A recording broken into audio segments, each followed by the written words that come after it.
Right, after days of searching Reddit threads and countless discussions, I think I found the 10 best survivor games to play in 2022.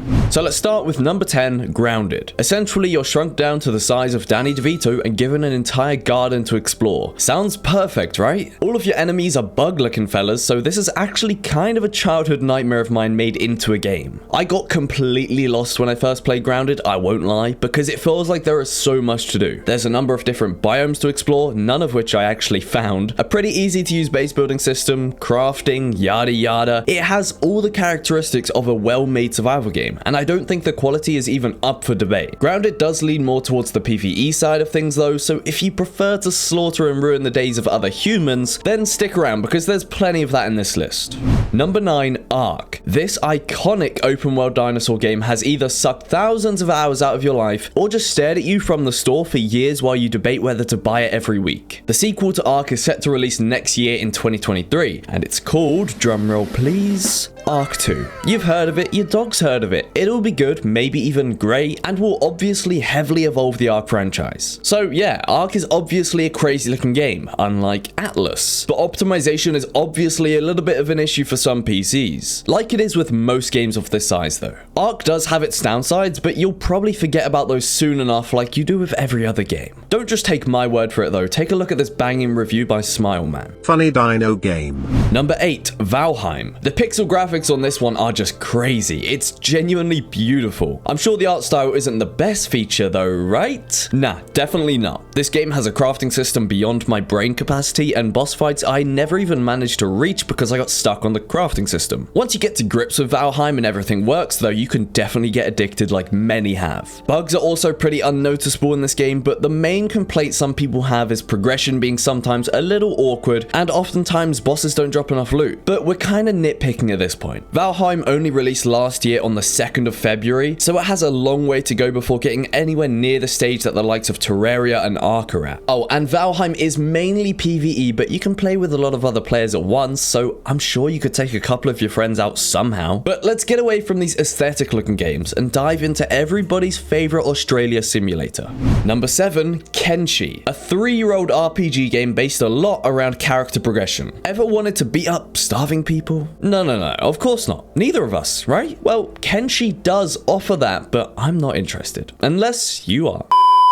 Kenshi is the definition of a sandbox game. You can build up your own colonies, smuggle drugs in, and create your own warlord story arc. You know, I'm noticing a lot of these great games include a whole bunch of crimes you can commit. Are these developers trying to tell us something? Honestly though, I think Kenshi is still reasonably underrated. Likely because people probably saw the advertisement images on Steam and turned away before I could even say just buy.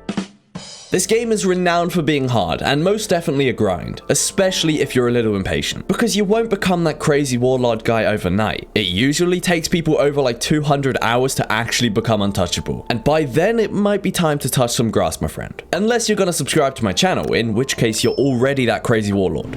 Number 6, Raft, the ocean survival simulator that kickstarted this channel, so this might be a little bit biased. Raft is all about surviving with trash that you fish out of the ocean and eventually progressing yourself through the storyline, which in turn will unlock new playable characters, give you new technology, and let you explore pretty crazy looking locations. So if you're too lazy to recycle in real life and want to feel good about yourself, then hop on Raft, man. If you haven't tried it before, then definitely give it a go with some friends, because come on, who doesn't like being abandoned in the middle of the ocean with an ugly, scary looking shark stalking you 24/7? Oh, and his name's Bruce, by the way. He's really nice. The final chapter of Raft literally released just a few weeks back, but that doesn't mean that was the last update the game will receive. The developers have already said they'll continue to add new things in the future, so who knows what's next. If you are easily seasick though, then I don't think this one's for you. Check out this next one though. Number 5, Green Hell. You've got to appreciate how literal the name is. A huge world to explore, and of course, a couple things to be scared of. No, not your mother, just some creatures. Yes, another PvE focused game, but there are some PvP games on this list, I promise. Ever since its release in 2019, Green Hell has racked up an 87% positive review view score, which is already much better than my YouTube. But this game is definitely one of those where you have to play the tutorial, otherwise you'll just end up refunding it within minutes. So stay persistent, don't quit when you die to the first 2 cougars, and you'll probably be able to make it out of the mud, quite literally. And make sure to stay hygienic to avoid any diseases. I know you struggle with that in real life, but just do it. And keep your mental health in check while you're at it. Yes, I'm talking about in-game. There is actually mental health that you gotta keep on top of. But I do hope you're doing that in real life too. Those are 2 features you don't see very often in survival games though, so props to the developers. But I think it's time for one of the best PvP survival games of 2022.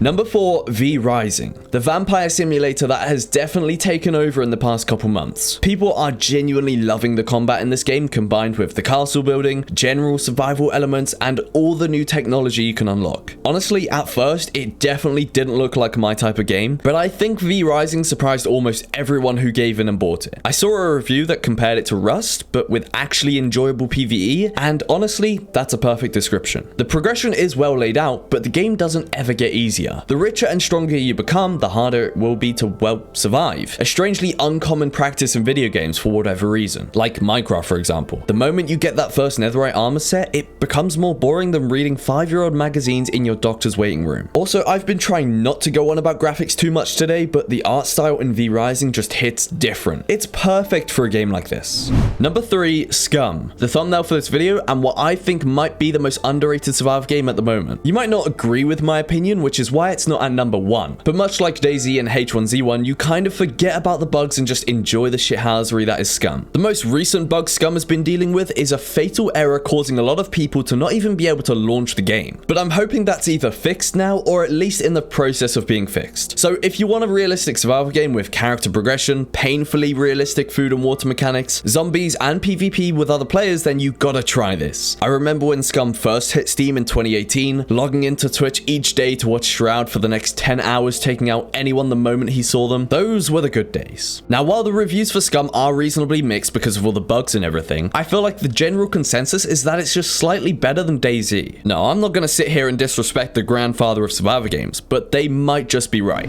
Number 2, 7 Days to Die. Another zombie game to add to the list. But this one is definitely unique. It has almost everything a survivor game could need, from looting houses to a lot of exploration, tower defense, character growth, and as I mentioned earlier, zombies. Like, the zombies are the main character here. There are cars you can drive, quests to do. Like, I could go on for days, and I'm sure most people will agree 7 Days to Die is definitely a well-made survivor game and deserve to be on today's list. I will say though, it's been in early access since 2013, and that's almost impressive in itself. Each patch the game receives is also sometimes a little hit or miss, so they definitely don't have everything ironed out completely, but no game is perfect. Well, actually, maybe the next one is, but apart from that one. Number 1, Terraria. Arguably one of the most popular survival games of all time. Obviously, while Minecraft could be here, I'm not a big fan of its recent updates, which is why I decided on Terraria. This 11-year-old open world survivor game is genuinely a masterpiece of ones and zeros. There isn't much else to be said. Terraria has almost everything a survivor game could need, from biomes to monsters, bosses, a madly detailed building system similar to Minecraft, mining, a randomly generated world, and of course, active development. Terraria is also one of the most modded games in the entire world. Like, I think most diehard players turn to mods pretty quickly, but that doesn't make vanilla any worse. I mean, where else can you literally spend hundreds of hours in a 2-dimensional world? And I bet there's at least 10 of you watching this with over 200 hours in Terraria. Come on, give it up in the comments. We won't make fun of you. That's not the whole list though. Survivor games are absolutely everywhere. So some honorable mentions are Project Zomboid, The Forest, Planet Crafter, Stardew Valley, Eco, Rust, and of course the grandpa of all survivor games, DayZ. If you enjoyed this video, then watch this one next.